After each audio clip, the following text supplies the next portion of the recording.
አባቶችን ጠይቅ ይነግሩሃል፣ የእምነትን ምስጢር ያስረዱሃል።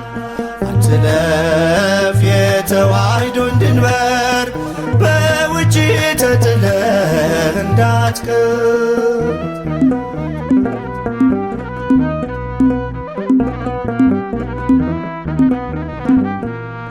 የአምላክን ሰው መሆን የሥጋዌን ነገር የዓለሙን ድነት ተዋሕዶ ትመስክር።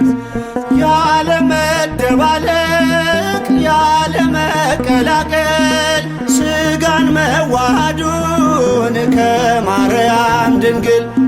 አትለፍ የተዋሕዶን ድንበር በውጪ ተጥለህ እንዳትቀር። አባቶችን ጠይቅ ይነግሩሃል፣